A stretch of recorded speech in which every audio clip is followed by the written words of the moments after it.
Bismillahirrahmanirrahim. Assalamualaikum warahmatullahi wabarakatuh.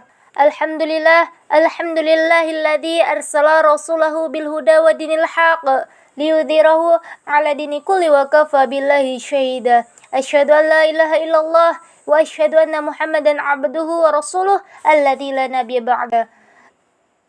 Puji serta syukur atas kehadirat Allah Subhanahu wa taala yang telah memberikan kita nikmat kesehatan, kesempatan sehingga kita masih bisa belajar ilmu, belajar filsafat ilmu. Salawat berangkaikan salam kita hadiahkan kepada baginda Nabi besar Muhammad sallallahu alaihi wasallam yang telah membawa kita dari zaman gelap gulita menuju zaman terang benderang seperti saat sekarang ini. Yang saya hormati Bapak Dosen Satria Wiguna MPD. Di sini saya akan mempresentasikan makalah saya yang berjudul Filsafat Ilmu, Kebenaran dan Penjelajahannya. Hakikat filsafat ilmu. Untuk mendapatkan pemahaman yang komprehensif dari semua pengertian filsafat ilmu, perlu dilakukan pelacakan atas pengertian filsafat yang seutuhnya dan pengertian ilmu itu sendiri. Dari dua pengertian yang ada, akan ditemukan prinsip-prinsip logis yang mengukuhkan keberadaan filsafat ilmu dan kategori-kategori yang khas milik filsafat ilmu. Ilmu merupakan pengetahuan rasional dalam kajian tertentu dengan argumentasi yang sistematis dan memenuhi semua ketentuan yang berlaku dalam metode ilmiah.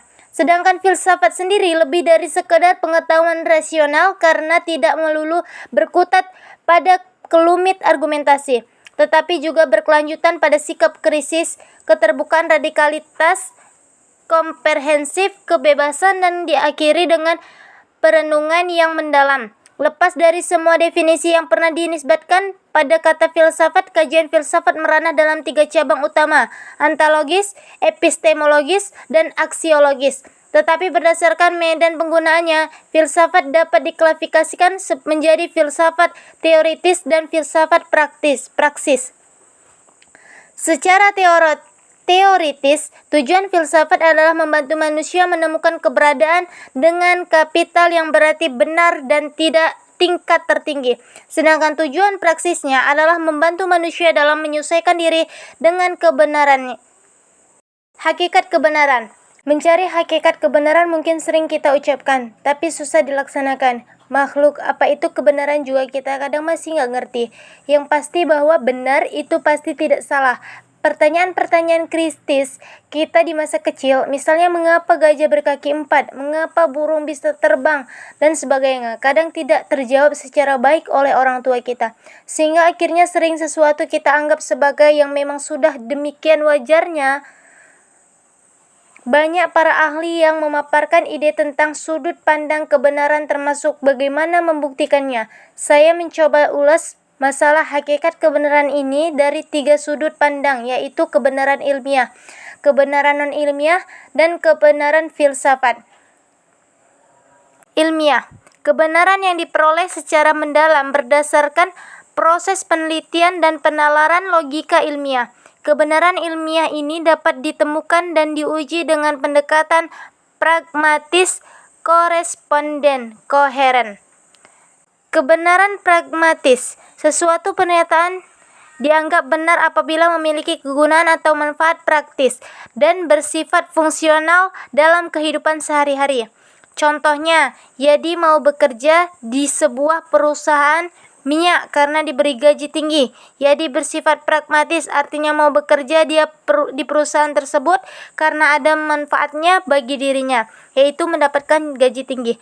Kebenaran koresponden. Sesuatu pernyataan dianggap benar apabila materi pengetahuan yang terkandung di dalamnya berhubungan atau memiliki korespondensi dengan objek yang dituju oleh pernyataan tersebut. 3. Kebenaran koheren. Sesuatu pernyataan dianggap benar apabila konsisten dan memiliki koherensi dengan pernyataan sebelumnya yang dianggap benar. C. Kriteria kebenaran ilmiah. Kriteria kebenaran cenderung menekankan salah satu atau lebih dari 3 pendekatan, yaitu 1. Yang benar adalah yang memuaskan keinginan kita. 2. Yang benar adalah yang dapat dibuktikan dengan eksperimen. 3. Yang benar adalah yang membantu untuk perjuangan hidup biologis. Cara mendapatkan kebenaran ilmiah. Kebenaran ilmiah atau kebenaran ilmu pengetahuan atau scientific truth adalah kebenaran yang ditemukan melalui proses penalaran, reasoning, atau logika penelitian ilmiah. Kebenaran atau penjelasan ada 4 macam. Kebenaran A. Kebenaran atau penjelasan deduktif. B. Kebenaran atau penjelasan probabilistik. Kebenaran C. Kebenaran atau penjelasan teleologis. D. Kebenaran atau penjelasan genetik. F. Keterkaitan antara filsafat, ilmu, dan kebenaran. Dari uraian di atas dapat kita lihat bahwa filsafat berkembang demikian luas sejak zaman Yunani kuno sampai dengan zaman modern ini. Pada intinya setiap orang yang berfilsafat berupaya untuk menemukan kebenaran yang hakiki. Untuk menemukan kebenaran ternyata sangat relatif sekali. G. Penjelajahan ilmu dan batas-batasannya. Surajio mengatakan batas penjelajahan ilmu yaitu ketika manusia berhenti berpikir untuk mencari pengetahuan, sehingga jika manusia memulai penjelajahannya pada pemahaman manusia dan berhenti di batas pengalaman manusia. Ilmu membatasi lingkup penjelajahan pada batas pengalaman manusia juga disebutkan metode yang digunakan dalam menyusun yang telah teruji secara empiris. Wassalamualaikum warahmatullahi wabarakatuh.